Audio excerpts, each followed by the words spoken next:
All right, guys. Welcome to the Elevate podcast. I have my co-host here. This is has been a highly anticipated co-host, I'll say, because I think when I started this podcast, me and my um band and Tina and everybody, I was like at the back of my mind, I was thinking like Harrison is gonna be here. So um I'm just gonna introduce him. Harrison, you wanna introduce yourself real quick? Or Yeah. No, thank you for having me.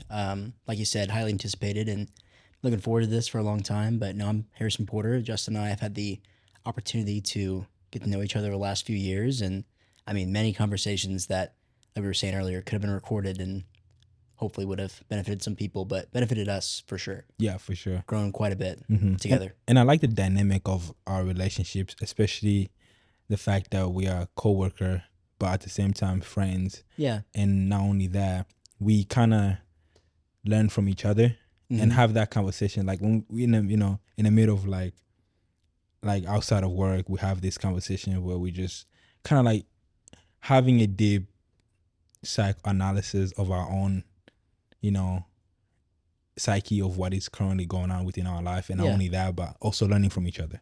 So I like that, the dynamic. But Porter, one of the most genuine person, Mr. Porter. So it's good to have you here. Yeah. Happy to be here. Yeah. Yeah.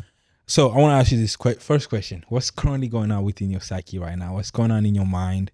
I know, like with everything that is currently circulating in the world. Not only that, but with our work, it requires a lot, demands a lot, Mm-hmm. and but just how's your mind going? Like, how are you feeling? Thank you for asking. No, I think it's always something different every week. I feel kind of the flavor of the week that we've talked about, just something happens and kind of changes your direction on the current path you're taking. But for me recently, it's just been a lot of reflection and trying to be more grateful for what I have the opportunity to pursue every single day, whether it's just the opportunity to wake up or to, go into an office and, work, throughout the day and be around people that are like-minded.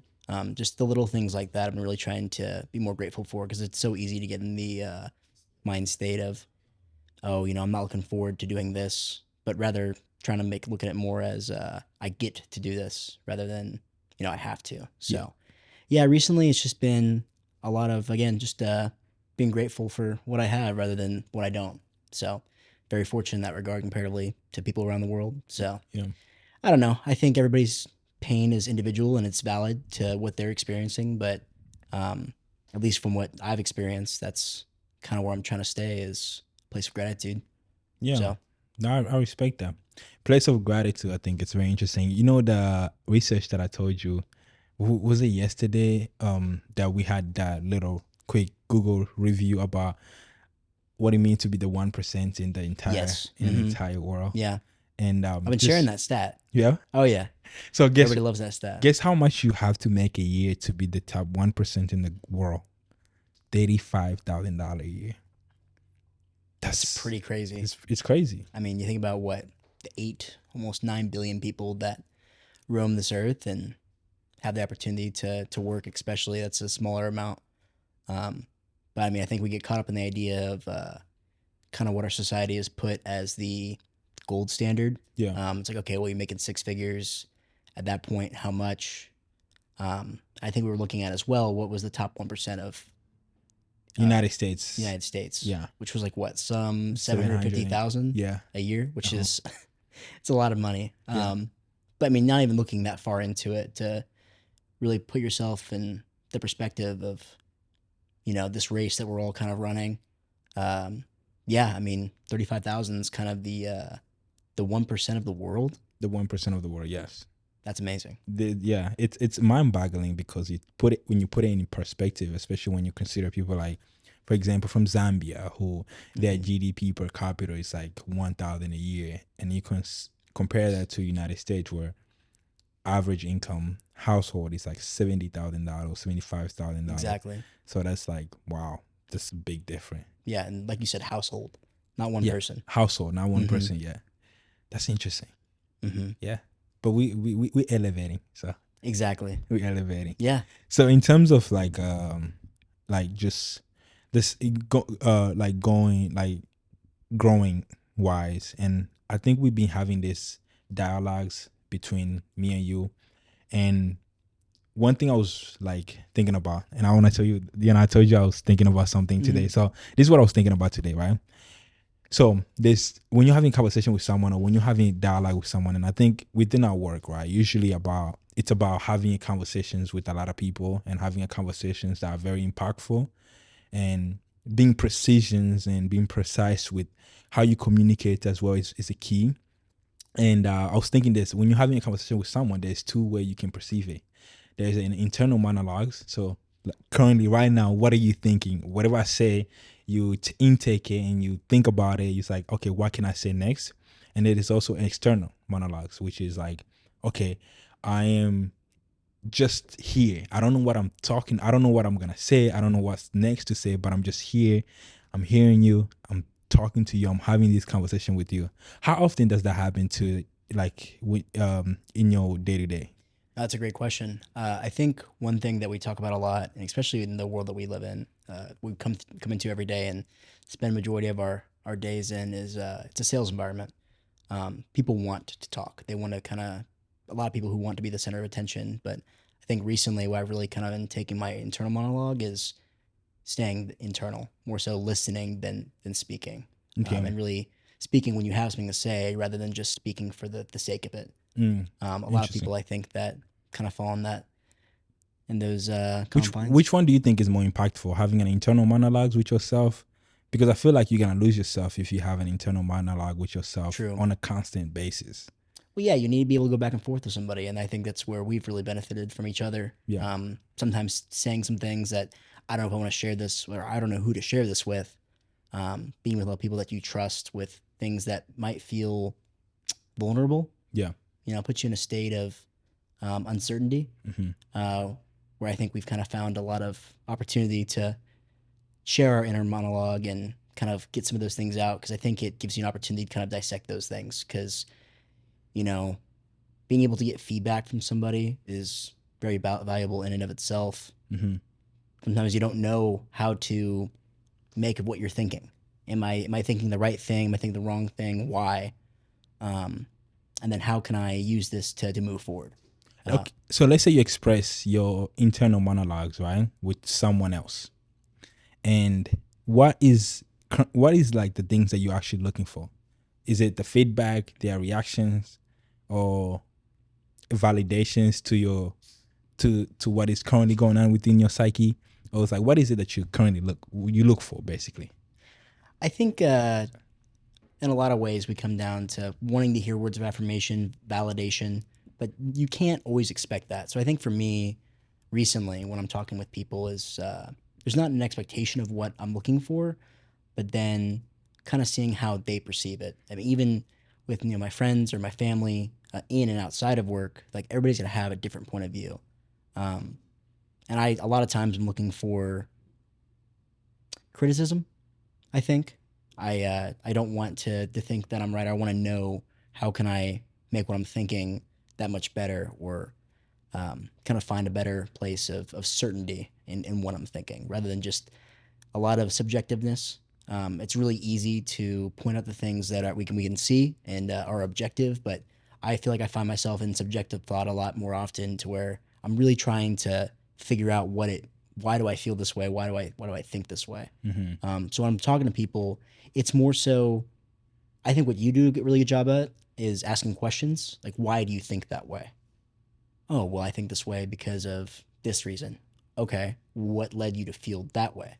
Kind of being able to continue go down that rabbit hole, I think, really brings a lot of light to what you're feeling, rather than just taking what you said and bolstering it with a similar idea. I don't feel like that really gets you anywhere. I Yeah. mean, at that point, in a room of people that are all thinking the exact same thing, um, I mean, where do you really evolve in your thought? I think we see a lot in politics. We're not getting into it, but more so, I think, on either side, whichever way you follow, I think there are times that, even with myself, I find myself in a place that, oh well, we're all kind of saying the same thing. Yeah.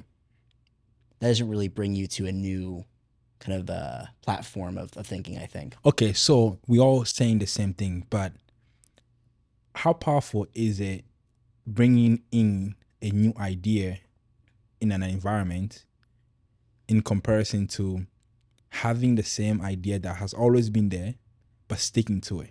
Because I feel like in most instances it's like, okay, I know what to do, right? And I think we have this conversation on a constant basis. It's like, I know what to do, I know how to act, I know how to do this. It's like, well, it's the same thing that everybody are aware of, Right. but not everybody's sticking to that idea. Not everybody's like, okay, you know what, I'm gonna be consistent within this idea. How powerful is it to have the new idea being presented every constant on a daily basis, or just sticking to the current idea? Well, not only is it powerful, I think it's necessary. I think for anybody to really, somebody that wants to, okay, I want to be better. Yeah. Well, you're gonna have to go through trial and error. I mean, I fall down 7 times, get up 8. Yeah. You have to continue to take on new analysis and new points of view that maybe weren't in your arsenal prior. Being willing to kind of make yourself vulnerable in that regard. I think the whole idea of civil conversation, even though we have different points of view, is something that's been lost in this world, especially over the last decade, over the last 100 years. Yeah. People don't want to feel that pushback on what they're thinking. They want to be right, but that's just not how it works, at least not for people that really grow. But no, to your point, I mean, as well, it's one thing to talk. It's so easy to talk. It's easier said than done, right? And for me, a lot recently, it's been trying to be more about executing rather than just talking about it. I think we were talking about this yesterday. It's you can dream or you can do, but you have to do both if you want to really kind of see the your highest potential. Yeah. And that analysis about dreaming and doing is interesting, because it's like, I think on an initial stage of your life, or even at the beginning of your life, I think you usually are dreaming. It's like, oh, I want to be this. I want to have Right. this kind of car. At the age of 25, I want to drive a fast car, a Ferrari, Lamborghini. Trying to ask everybody, what color is your Bugatti? Right. And then you hit 25 and you still don't have a Bugatti. And then it's like, okay, so I was dreaming this whole time. Like, now I'm in that stage where I'm supposed to have that. Right. I need that level of execution. I need the execute part. And I think that's what was interesting about the analysis, the analogy that we brought yesterday. And it's like, well, to what degree do you dream? To what part of your life do you constantly are dreaming about reaching certain goals, or do you just execute? Like, Right. yeah. And I feel like in this stage in our life, I feel like 2025 is just the day of execution. Yeah. With no remorse, because we know what we want to do. Exactly. Yeah. Like, we know exactly what needs to be done. We already have the dream written down in our tablets, right? And it's interesting to see that manifest itself within our life, especially when you're having a bad day. Yeah. It's like, okay, I'm having a bad day, so do I just, fumble, or do I go back and keep doing the same thing over and over again till I get the answer result? What would you say, I think, for you recently has been able to kind of take you out of those bad days? Because I think discipline is, I mean, of course, always the ultimate answer. But that's, Yeah. I mean, again, that's another very vague concept. So for you, I'm curious. Yeah. So, okay, discipline is kind of like, I don't know, it's becoming a vague answer. And I think it's because we are trying, and this is what I'm realizing, I've been trying to analyze myself so much intensely that it doesn't bring meaning to that word discipline anymore, right? And I'm gonna give you, like, I'm trying to break it down. So, like, one thing I notice is that, forget about motivations, because that's not helping me at all. I get a boost here and there, like, I'm motivated, wake up in the morning, I'm excited, I want to do this, I want to conquer the world, right? But that only like can go so far. And what usually keep me in the constant loop is knowing that there are things that I need to do at a particular time. Like, for instance, the gym. I know that I have to hit the gym every day on Monday, Tuesday, Wednesday at 1 p.m. Thursday at 6:30, Friday at 7 p.m. You know, so like I know there's certain things I have to do at a particular time. So regardless of how I feel, I'm at the gym. Even if I'm not Yeah. lifting weight at the gym, I'm still at the gym because it's like, okay, I still have to be here. And I think that's what has been like, I would say, to answer your question, that's what has been like the driving force that kind of like constantly keep me, is just me knowing that at one particular time I have to do this, I have to do this. And then also going back to the vision, you know, it's like, what do I want to achieve? You know, I don't want to be, I don't want to, I don't want to not be able to carry my child, you know. Right. I don't want to, you know, I want to play with them, you know. So it's just like that internal monologues for me. It's like, okay, I have to do that. And then also go back to works, like the same thing for works too. Like, you know, I want to be able to achieve certain things. I want it to be the best. I want to learn the skill sets to be the best in my field. And waking up in the morning is just, whether I feel like doing it or not, I still have to do it. You know, Yeah, so exactly. That responsibility. your responsibility. Mhm. So is discipline vague nowadays? I don't know. I don't know, because I don't think there's anything that transcends discipline. Is it? I feel like that's a teach their own. I think there's some people I think that have like kind of innate discipline, whether it's their upbringing or maybe the way of life that they've consistently been able to live every day. Um, but I mean, discipline equals freedom. I mean, that's a title of a book from Jocko Willink, who is Jocko Willink. I mean, he's a great Yeah. person to listen to. But at the same time, you know, you kind of take into your own perspective. I mean, of course, we're not Navy SEALs, and Yeah. you know that perspective can only really go so far. I mean, there's guys that live that every single day. It's an extreme It's an perspective. expectation Yeah. to be disciplined, Mm-hmm. to have that innate responsibility for tasks as simple as keeping whether it's keeping the mission on track or just doing what you can outside to stay ready. But going further into discipline as kind of the highest regard, everybody's different in that regard. Where I mean, some people have that kind of figured out. I would say I'm still kind of on that path to determining what discipline is to me. I feel like it's different for everybody. Yeah, that is true. I don't think there's one way you can define discipline, just like a lot of other things, whether it's love or empathy or there's a lot of different things that I think that people are trying to work on in their lives. Yeah. For me, it just happens to be discipline. I think for a lot of young men like ourselves, discipline is kind of at the forefront. But again, it's just different for everybody, whether it's working out or going to work and putting your best foot forward. I mean, there's a lot of different ways that you can describe it. But I mean, kind of like you said earlier, like what is discipline to you? Yeah. So What motivates you? I think it's the things that I've been so fortunate to be blessed with, whether it's my family, my friends. I feel very lucky to kind of come in contact with some of the things that I have. I mean, it's why we're sitting here right now. Yeah. With my job and continuing to have the opportunity to go into work every day. But for me, I think we're talking about this, where all those things for me kind of come to a streamlined point where I feel destined. I feel that I have responsibility to see that out. And if not, then what's the point of all of this? And some people can be okay with that. And there's nothing wrong with living a life where you feel comfortable or you kind of get to a certain point of, I want to stay right here. I've just never been wired that way. Yeah, it's And just so- not you. Yeah. But I feel like that's an extreme, view of life. Because Yeah. like if you think about a guy like Jocko, how do you say his last name? Willink. Jocko Willink, right? Mhm.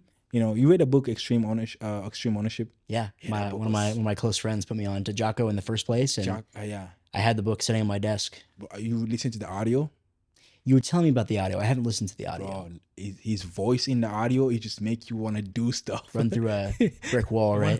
Want to make you run through a brick wall and No, break all the enemies. Dude, but like you said, I mean, what motivates you? And I think Mm-hmm. for me, I mean, right now with kind of work kind of being the forefront of what I'm trying to do, trying to master a craft, if you will. Yes. And And so there's a lot of different things I think that get me through the day on an everyday basis, but it's not always the same.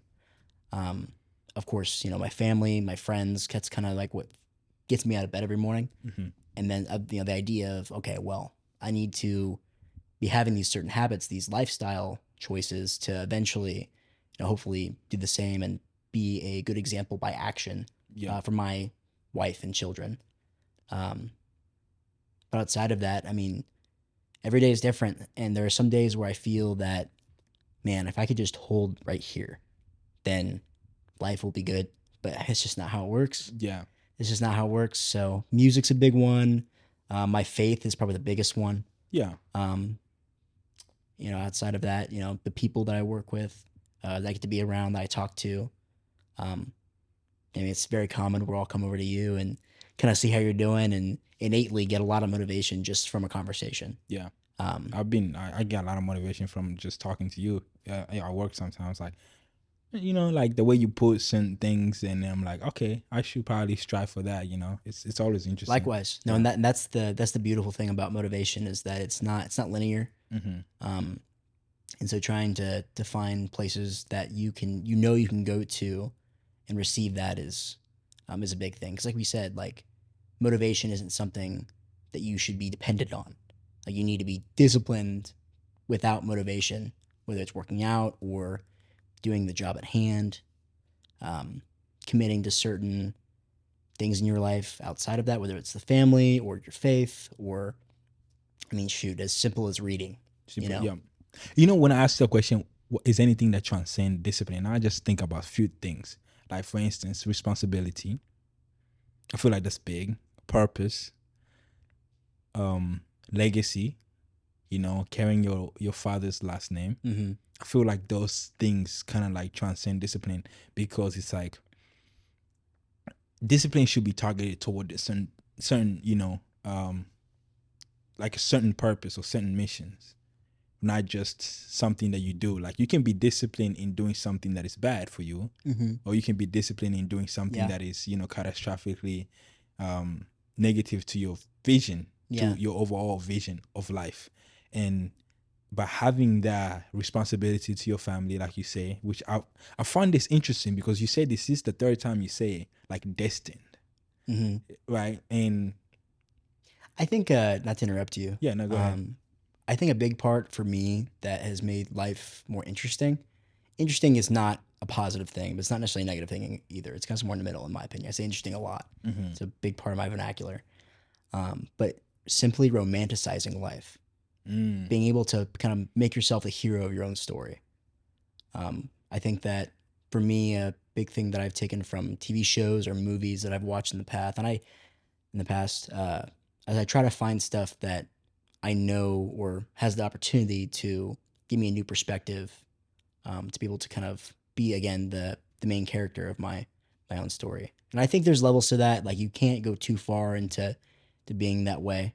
But we've talked about this before, where there's a quote, and I can't remember exactly who said it, but it's another CEO talking about CEOs, where these people believe in themselves to the point of delusion.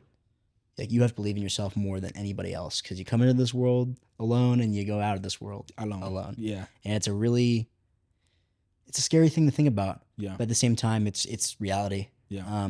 And trying to kind of take that into its own right. But no, sincerely, I think that romanticizing your own life is a necessary point of being able to be grateful and kind of feel like you have a sense of purpose, because there's so many different careers and ways of life in this world, and we're not all going to be doctors or lawyers or soldiers or something that is objectively purposeful. Mm-hmm. Whether it's we're working in an office or we're working as a fry cook, there's whatever trade that you pursue, make it your own. So that's where I really think, at least for me recently, is something I've kind of grasped onto, is remembering that my life's dope.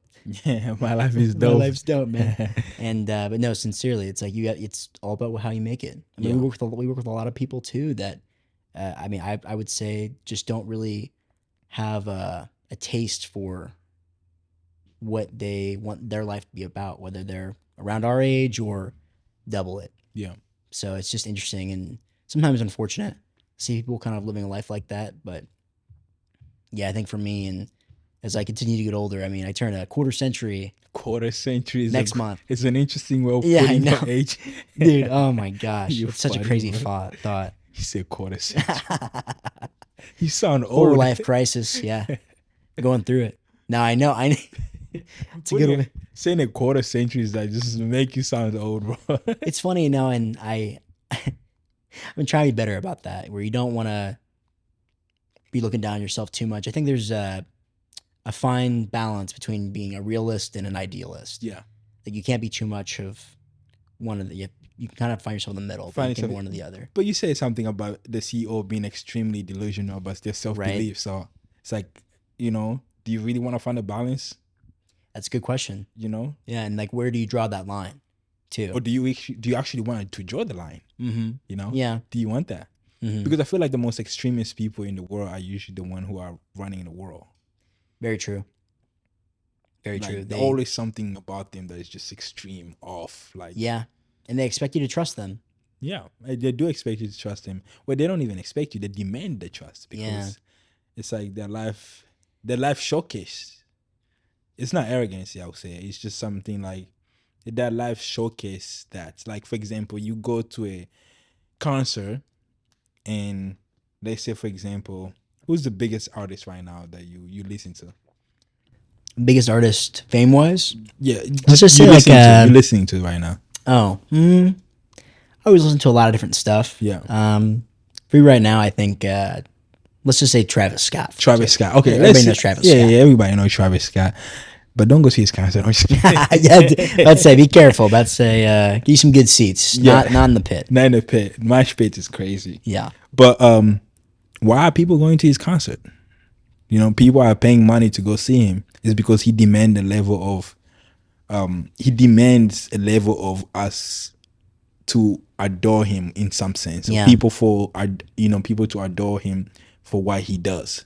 And I'm not saying me, but in general, right? There's a group of people out there in the world who have this massive admiration for him because he commanded that based on his artistry, his skill set, his music, and his masterfulness for his particular area. So when you were talking about like delusion, people, and I think this is bringing in a conversation that was actually outside. So remember when we were talking about like David Goggin and going on Instagrams and talking about run a mile or do this. It's very extreme. Or Andrew Tate or Elon Musk. All these people who are very extreme in their work ethic. And then you said something about, I think you asked the question like, how many of those do, like how many of, is that actually how they live their life? Right. Yeah. And then I was like, and I don't know what I said, but my thought was like, I think a person can be that extreme. Like, I don't know. I think the person can be that extreme because I see that manifest throughout the course of, my family's life. Absolutely. And being able to just focus on one particular things to the point where you become delusion to everything else, like Kanye West. And you just like, you don't worry about anything else and just focus on that one particular things. At the end of the day, the world is gonna come to watch you. I feel like, yeah. No, it's funny you mentioned that earlier. Where I was thinking about this, believe it or not, the other day as well, where some of these artists specifically, or these actors, actresses, politicians, religious leaders, they'll kind of have a core group that supports them. Like, of course, there's, like, for example, we're talking about Travis Scott. Yeah, I listen to Travis Scott. I wouldn't consider myself the biggest fan in the world. But there are people, and there's a lot of people that would consider themselves that exactly. Mm-hmm. Yeah. Really the core of his fan base. That at the end of the day, if he does something wrong, like Kanye, for example, that's another good example where, I mean, we've seen a lot of him doing some pretty crazy stuff, but there are people that will support him no matter what. Yes. Same with Travis, same with a lot of other artists in pretty much whatever everyone. Industry. Yeah, exactly. It's crazy. I never understand the concept of that much adoration for a person. It's right. Like, they live vicariously through these guys. Yeah. You have no idea. what they go through every day. Yeah. And you can only hope to even get a glimpse. And that's why they go to these shows, and they're every single one. Basically, people that would lay down their lives for these people that they've never met. They just think that they relate to on such a level that they kind of intertwined to a certain extent with that person, even though again they don't know them. Yeah. So You know what we describe that in our culture, like it's kind of like related to spiritualism in terms of like, they usually like Africans usually just relate that to like how you call Mason. Is it Mason? No, not Mason. I forgot the word. Illuminati. yeah. Yeah. Oh, you think? Yeah, you think about I understand. Yeah. They relate to us in Illuminati because it's something that it's very incomprehensible to human. Right. It's like, why is someone that you watch on the TV become so monumentally in your life that they influence pretty much your decision making? And it's like, and some people I think live in this state where like, what would Kanye do, or what would this guy do, or would sincerely, and to me that's mind boggling, because like your whole navigations of life perceptions, and this is something that is interesting about the legacy media. I'm not gonna dive deep into the politics, but this was interesting about the legacy media right now. It's like they have created this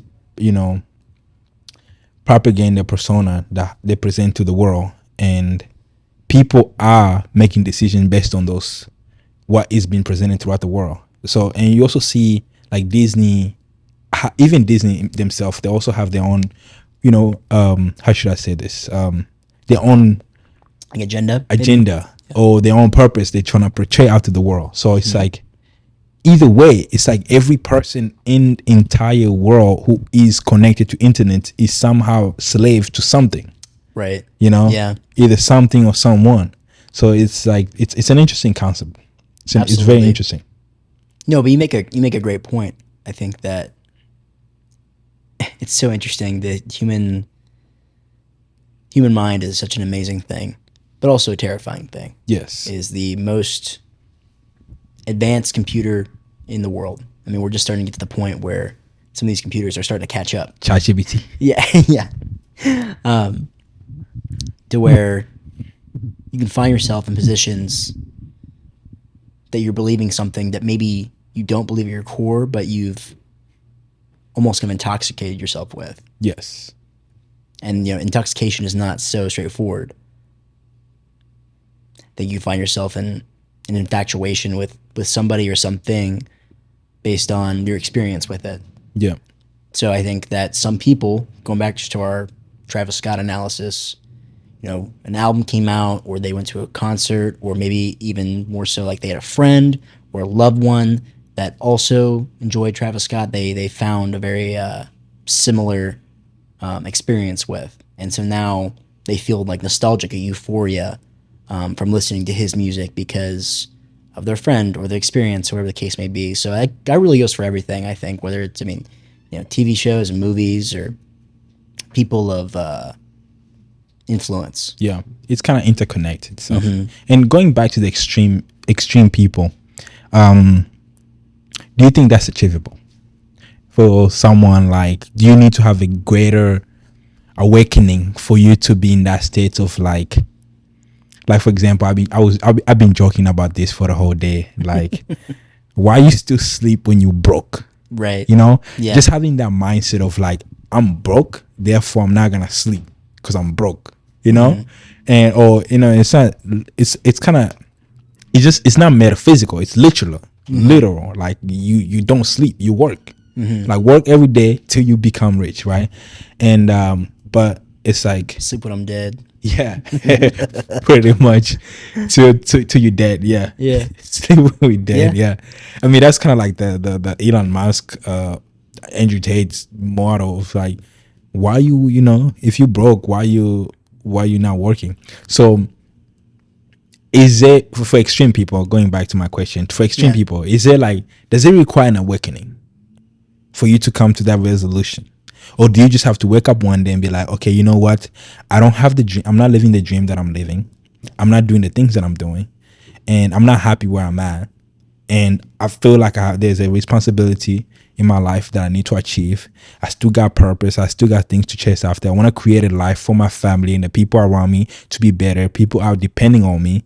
I have family around me that depend on me, and I want everybody to depend on me and respect me as a man and listen to me and respect my voice in a way that I command this, level of attentions, not by demanding it, but because of my actions on who I am as a person based off my accomplishment and competency. And you just be like, okay, and that's it. That's the awakening. Or is it a gradual step, slowly manualizing and internalizing yourself to the point where you get to that stage, it's like, enough is enough, and I'm tired of being tired of being tired. Exactly. Yeah. And I think both are true, I would say. I think that some people experience life-changing events.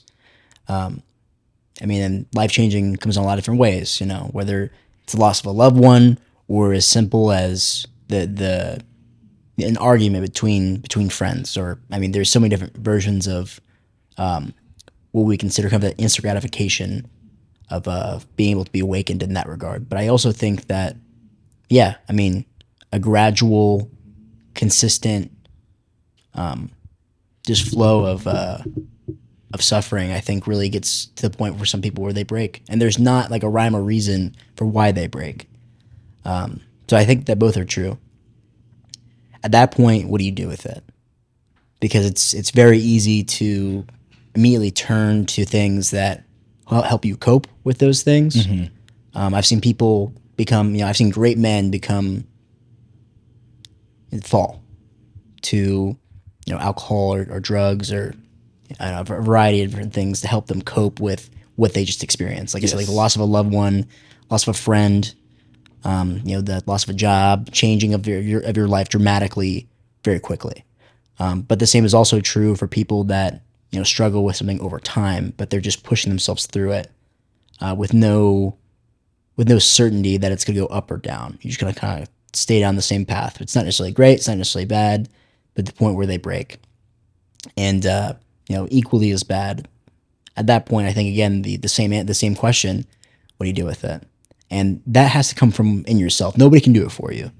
I've had some conversations with my parents specifically, and honestly, at this point, Jay, like you and I have had conversations where I almost feel that a broken record. I've said the same thing. I've complained or vented or just being honest about the same thing over and over again. But what am I going to do about it?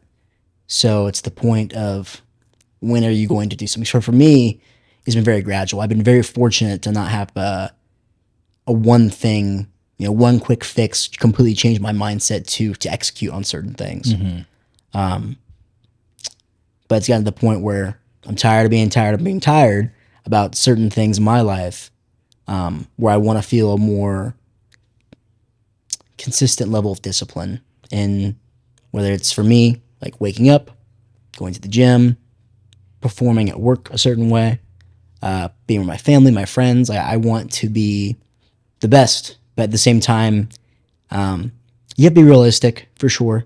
You have to take things one thing at a time. You're not going to be a millionaire tomorrow, but if you take certain steps to be disciplined in one way or another, you'll find yourself in a good position. But at the end of the day, just being grateful for what's around you. What a life we live. It's interesting. It's amazing. Yeah. What would you say in that question? I'm living my best life. Yeah. Yeah. That's what I would say. And sometimes I forget that sometimes. Yeah. What interests me the most about you is because when we started this conversation, you said something about gratitude. And I feel like sometimes because of my mental focus on my vision, sometimes I forget that. Because I'm so focused on wanting to attain my goal that I forget about all these other things. Yeah. But at the same time, it's like I try to incorporate that within my life when I graduate state. That's why I brought in that analysis about, you're the top 1% if you make $31,000 a year. And I think that humbled me a lot is just having conversation with the people back home, back home in Congo and what's going on within my country. Yeah. And that humbled me a lot. How often do you communicate? I try to communicate as much as I can. I have my cousins, my grandparents, and all these people back there that I try to talk to pretty much every day or at least once a week. Yeah, so try to be in flow because it does humble you. Because you like, for me, it's like I wake up in the morning. I'm here to conquer the world. I want to grind. I want to work and work. And for me, my drive, like, and you know me, bro. Like my drive is always like I want to work and get this done. Like I want to be able to get to my goal. And but at the end of the day, it's like, you want to look at being where you are. And it's like, I'm grateful to be here. Yeah, you can't be so focused on the future, and the same is true about the past. Yeah, you really have. What I've been really trying to be better at is living in the moment. Yes, it's such a weird thing. Like even like us sitting here right now, just appreciating the conversation between two friends, and even when things are good like this, it's really easy to be grateful, to have gratitude. Yes, it's way easier. Yeah. But the question is, when it's tough, can you find that same gratitude? Yeah, that's true. That is true. Yeah. Because you get paranoid when it's tough. Mm-hmm. You feel like everybody's out there to get you. Yeah. You have all these different feelings, and it's different for everybody. Yeah. And I also feel like there's a season for everything. And I feel, because I feel like there's a time where you have to be grateful for sure. And that's a ground rule. It's a ground rule, but you just have to go after it. Yeah. Like you just do it. You just do it. It really is as simple as that. It's simple as that, yeah. Because I was talking about you. I think I was talking to you the other day, and I was saying, like, let's say there's 100 men. You're in a battlefield, and there's 100 men coming at you. You have 100 problems that you have to face, and it's you, the guns, and those 100 men are coming at you, trying to kill you, trying to take your life, trying to destroy your family, trying to destroy your marriage, trying to destroy the people around you, your family, your dad, the things that are precious to you, right? Right. The last thing you want against you is your own mind. Like the last thing you want against you is your own mind. Because at that time, you don't have time to doubt. You don't have time to feel depressed. You don't have time to feel sad. You don't have time to question yourself. It's either you make the shot or not. Because if you don't make the shot, something in your life is going to die. You're going to die. Right. And you to have time me, to think. Yeah, you don't have time to. Yeah, you don't have time to think about all that. And what prepares us in that extreme situation is usually what we are doing in the times of peace, right? Mm-hmm. And that's why I say it's kind of like seasonal. It's like, well, I am grateful, but like, there's things I need to conquer. There's dreams I need to chase. There's things I have to conquer. There's things I have to attain. And if I don't attain those things, I feel like, what is the point of life? Right. You know what I'm saying? Yeah. So, is that an extreme? Is that extreme? Extreme, you mean in the regard of thinking that way? Yeah. No, but I think it's important to, again, have the ebb and flow. You kind of have to be high and low, to kind of know where you stand with those things. You have to experience pain to know happiness. And I think that both make each side more valid. You kind of experience those things at a higher level. Like I feel like happiness for me as of late has felt so much more potent. But same with pain. And I have asked my parents this before. It's funny, just referring to the people in your life that care about you the most. I would say, my mom and dad, I'm so fortunate to have them both in my life and together. And I've asked my mom this before. It's like, oh my gosh, like how have you gotten to this point through all of the trials and tribulations? But, at the same time, those high points as well. And you just have to continue to move forward, I think. Regardless of if you're happy or sad. Yeah. But no, I don't think it's extreme at all. I think it's just reminding yourself when you do fall, because sometimes I think I've seen myself fall or others where it's, I try so hard. I'm a good person. I feel that I deserve this, even though I didn't get it. Because the fall is going to be hard. Yeah. But I just know within myself, it's impossible for me to fail. At the end of the day. Yeah, because no matter how many times, like you say, a man fell 7 times, 8 times, he get up. Mm-hmm. the 8 times is gonna come, right? Yep. And so on and so forth. So on and so forth. Mm-hmm. And besides, I got people around me Yeah. to keep me accountable. So Exactly. yeah, Yeah. I think it's an interesting perspective going into everything. That's what I've been thinking lately. I would say it's like it's great to think about what is going on, because sometimes there are things that are flowing in our mind at a rapid pace that we Yeah. don't need. Mm-hmm. You really don't need to process those. Like, Not every thought's a good thought. not every thought is a good thought. Yeah, just because you thought of it. Just because Yeah. you thought of it, So it's like, for me, it's like, yeah, okay, cool. I feel that way. So what? Okay, I'm feeling a little bit low today because for some reason I didn't sleep for 72 hours a day. Right. For 72 hours for the past how many days, I guess. So what? I still gotta be at the office.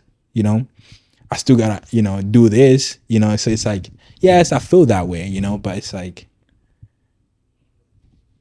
who cares? Yeah.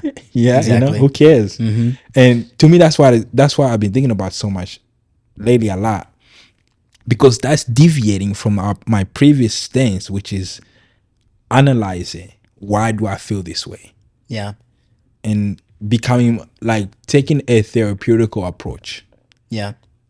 I'm kind of like trying to run away from that and just be like, okay, I know what to do. Forget all that and just let me do it. Let me just do it, and maybe I'll feel better about it. So I don't know. What do you think? What do you think? No, I think what I'm curious about for you specifically is once you've been able to kind of achieve that consistency in one thing or another, whether it's, let's say, going to the gym or going to church or going to work and doing the same thing every day, what's next? Like, when is it enough, or when do you feel some level of content? I think until you get the breakthrough on not only that, but it's like, this is life. Yeah. I think that is, there is more to it. There's more to life than just this, for sure. But this is what I have. Right. I mean, what else am I gonna do? What else better I have to do? Right? Do I get up and watch a movie all day, or do I go to work? Right. So what else better do I have? So but yeah, that's kind of like the perspective that I was like, yeah. But anyway, I got distracted a little bit. Yeah, but what were you trying to get at with that question? Well, no, I just think it's very easy, I think, for humans to achieve something and then feel this level of content to where, okay, I'm done. Yeah. It's been done. So I think we talk about this a lot, where it's being able to tear down your foundation and build it up again. Yes. To where it's always, you want to always have something new, but I think, like you said, like, motivation is not something you should rely on. So I think it's just, I guess, the discipline at that point to want to better yourself. Do you think that's where that comes from for you? I think that's what I'm trying to get at, is that I would say yes. how do you continue climbing upwards?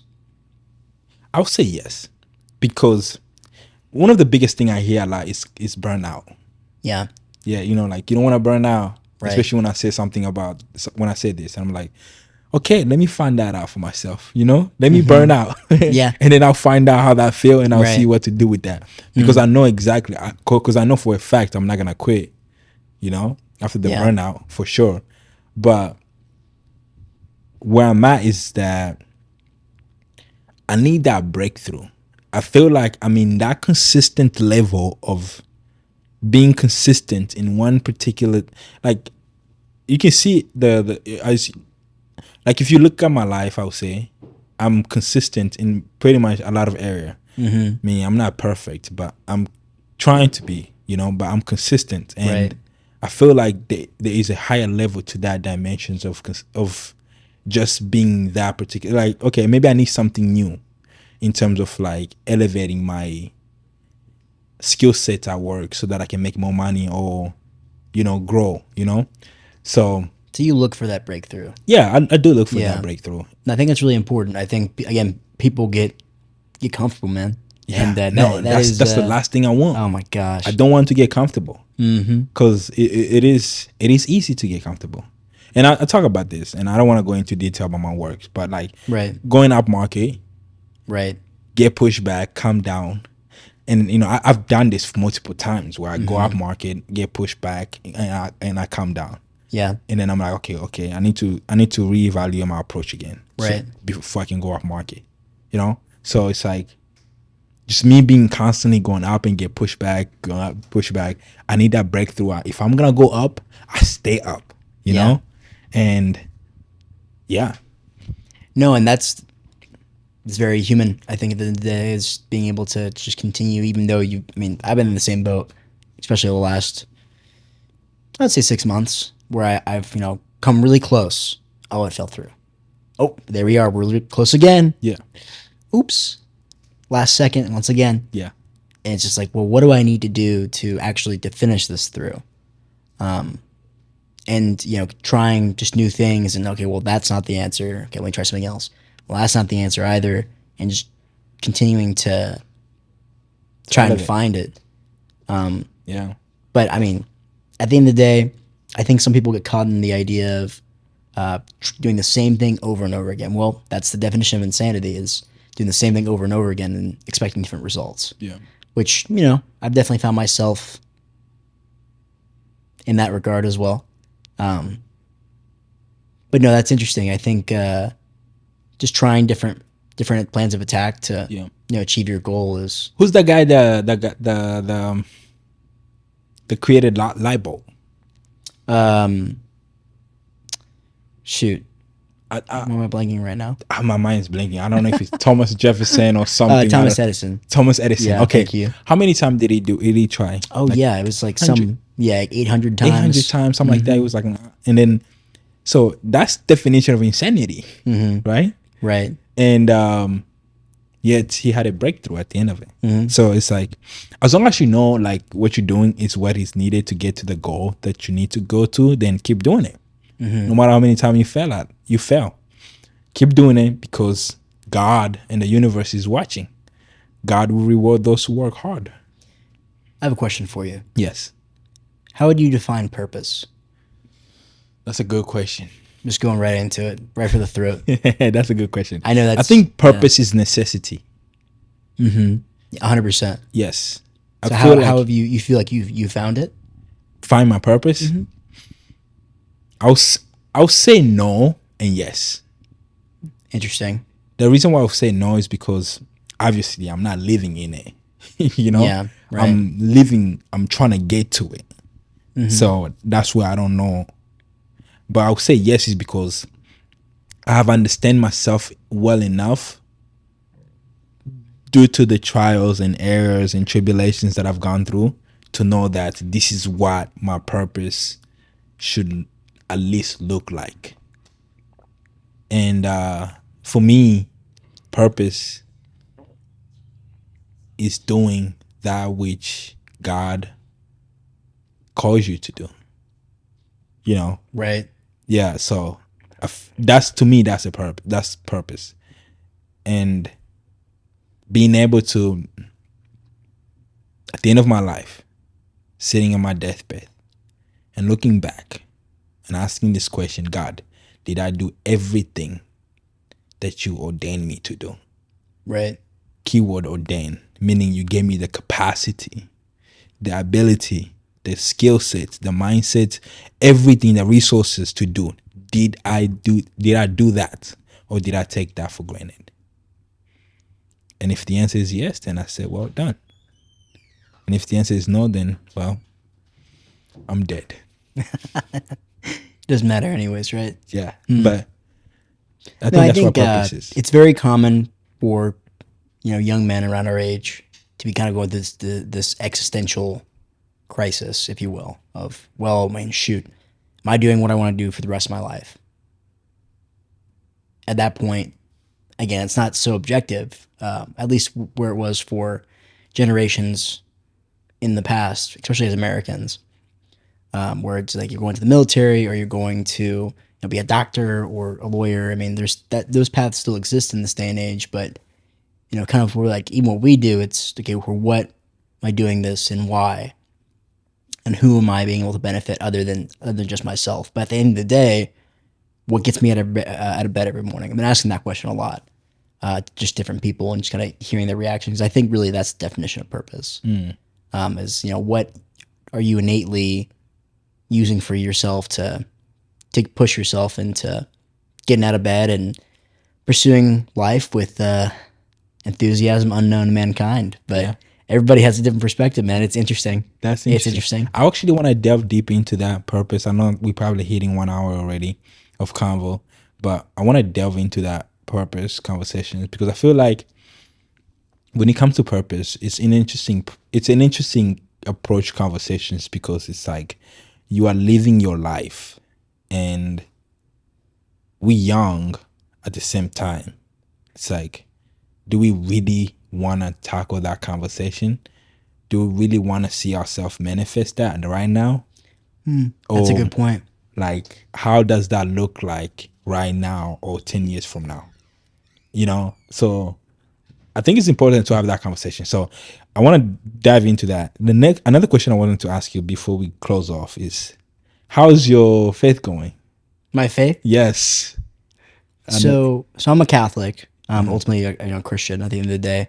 And one thing that's always, well, especially as of late, that's kind of caught my attention is there's a part of the Mass, in Catholic Mass, where the pastor literally sings out like, mysteries of faith.